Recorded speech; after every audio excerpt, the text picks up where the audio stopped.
En 2003, un casting a lieu pour adapter une série britannique aux États-Unis. Seth Rogen, acteur américain très populaire, s'y rend et auditionne pour un des rôles d'un employé de bureau assez particulier. Dans le même temps, Rainn Wilson, un autre acteur américain, passe l'entretien pour jouer le directeur de ce même bureau dont le nom est Michael Scott. Seth Rogen n'obtiendra pas le rôle, contrairement à Rainn Wilson qui décrochera celui pour lequel Seth était venu à la base. Nous sommes alors en juin 2003 et le projet dont il est question n'en est qu'à ses prémices. À vrai dire, tout le monde est assez peu confiant pour cette adaptation, à commencer par John Krasinski, autre acteur qui auditionne pour le rôle d'un certain Jim. Finalement, la série verra le jour, avec les noms que je viens de vous mentionner, et elle deviendra même une série culte encore adorée de nos jours, The Office.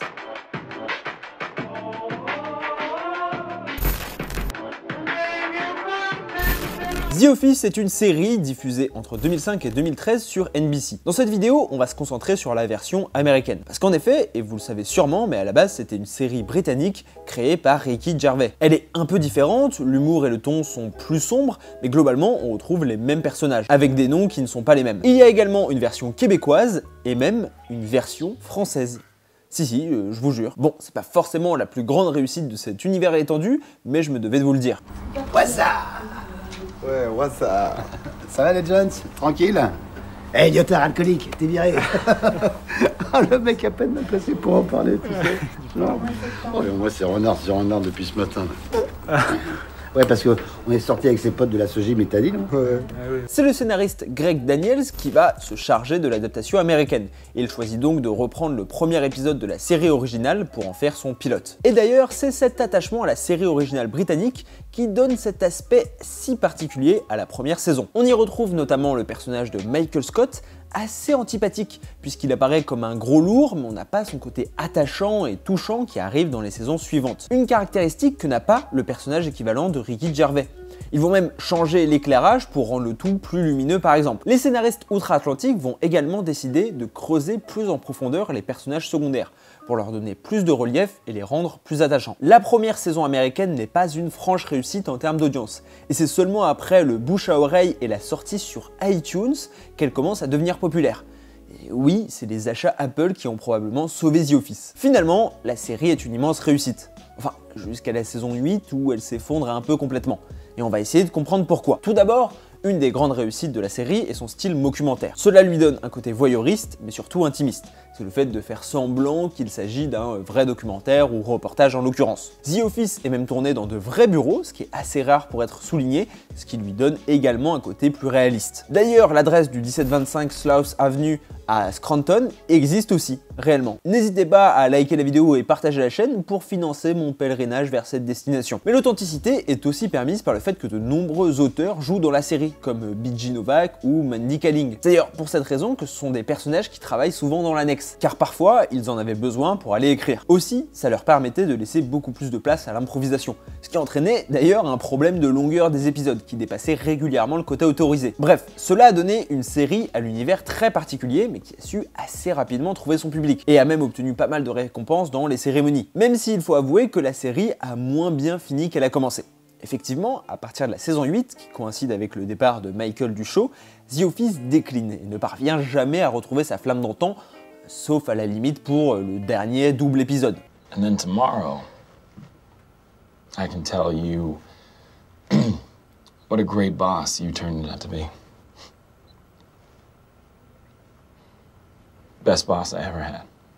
Une des illustrations de cet échec est le spin-off avorté autour du personnage de Dwight.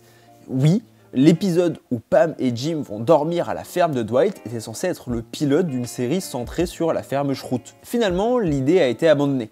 Ce qui fait un peu penser au spin-off sur le personnage de Joey dans Friends, dont j'aimerais parler un de ces jours sur la chaîne si ça vous tente. Et pour comprendre sur quel mécanisme repose la série et surtout son succès, en tout cas pour les premières saisons, j'ai lu le mémoire d'Antoine Anchard sur le sujet et c'est assez éclairant. Pour lui, le ressort principal de la série est celui du malaise. Effectivement, The Office met énormément en scène le malaise. Il s'inscrit dans la lignée des cringe comedies, dont l'objectif est de procurer un rire nerveux face à la gêne créée par une situation. Le style du faux documentaire s'y prête parfaitement, ironiquement en faisant gage d'authenticité, tout comme le lieu, à savoir l'entreprise. D'ailleurs, le fait d'avoir choisi une entreprise quelconque qui vend du papier est aussi intelligent, car il procure également ce sentiment de véracité, car on se dit que jamais une série s'intéresserait à une entreprise pareille, mais préférerait quelque chose de plus atypique ou plus populaire, comme Succession. Le mémoire va ensuite s'atteler à tisser un lien entre la mise en scène de la vie quotidienne du sociologue Erving Goffman et la série. Dans son œuvre très populaire auprès des étudiants en sciences sociales, Goffman explique que la vie sociale serait comme une pièce de théâtre, un jeu auquel chacun se prête pour faire société. Ce jeu aurait entre autres comme mission et comme objectif d'éviter le malaise. Il dit alors, dans l'étude des organisations sociales, il importe de décrire les normes de bienséance prédominantes. C'est là quelque chose de difficile, parce que les informateurs et les chercheurs ont tendance à considérer un grand nombre de ces normes comme allant de soi, jusqu'au moment où un accident, une crise ou une autre circonstance particulière se produit. Et l'accident, dans The Office, c'est Michael Scott. Lorsqu'il sort avec la mère de Pam, qu'il fait des blagues graveleuses ou qu'il a un comportement complètement inapproprié. Smells good. Tastes good too. Oh, don't. That's disgusting. Wow, a lot of calories. Well, just don't leave it on too long. Keep massaging, please. C'est toute la force de la série, c'est que selon moi elle ne va pas nous faire rire de la blague discriminante, mais de la situation créée par cette blague, voire même en allant plus loin, de la transgression des normes par le biais de ce comportement. Le lieu de travail est probablement un des lieux les plus normés dans lesquels nous nous retrouvons pour beaucoup un jour ou l'autre. Voir ces codes transgressés apporte une satisfaction. Je vais même faire une comparaison qui va faire grincer des dents, mais c'est ce que souhaite faire dans une certaine mesure qu'est-ce qu'on a fait au bon Dieu, avec cette fois les normes des réunions de famille, qui comportent aussi beaucoup de codes. Bon après, c'est toujours fait avec plus ou moins de réussite. Toute la série The Office va donc tourner autour de la transgression de ces normes par quasiment tous les personnages. On a le cas de Michael, qui est le plus évident et qui colle même au titre de Goffman, avec une véritable mise en scène de lui. Il incite carrément les caméras à le suivre dans sa vie privée lorsqu'il tente d'acheter une maison ou lors d'un dîner amoureux, mais également Dwight, dont les valeurs morales souvent rétrogrades ne correspondent plus aux standards actuels et dont la volonté de justement respecter outre mesure et à l'infini ces normes est souvent moqué. Il est le plus pointilleux sur le respect de son supérieur, les alarmes incendies ou ce genre de choses. Au contraire,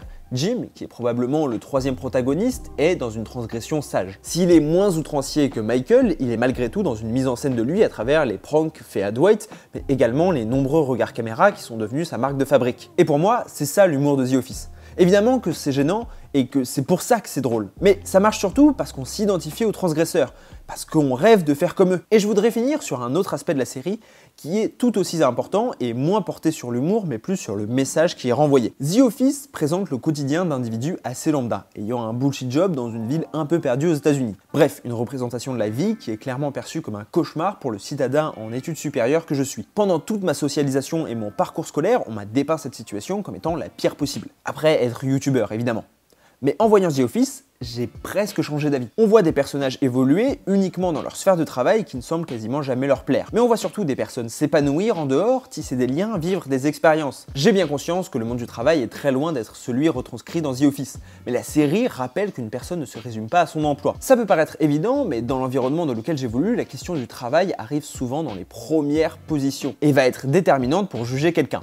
Alors qu'en fait, pas forcément. Évidemment que s'épanouir au travail est largement préférable. Évidemment que des salariés vivent très mal leur situation, notamment dans ces bullshit jobs qui sont de plus en plus nombreux et visibles. Mais The Office a le mérite d'apporter une note d'espoir sur l'épanouissement et surtout sur la quête de sens. Aujourd'hui, notre travail a pour beaucoup pris une place tellement importante que c'est l'endroit dans lequel les gens vont chercher du sens. Et c'est clairement une bonne chose d'y avoir une réponse. Mais la série nous dit que ce n'est pas obligatoire et que le sens peut très bien venir d'ailleurs, voire même de ce travail, mais d'une manière complètement détournée. Ironiquement, en mettant en scène la vie quotidienne d'une entreprise, The Office participe également au retrait qu'occupe la place du travail dans nos sociétés contemporaines qui se retrouvent particulièrement chez les jeunes générations. Pour moi, on est arrivé à un point de non-retour.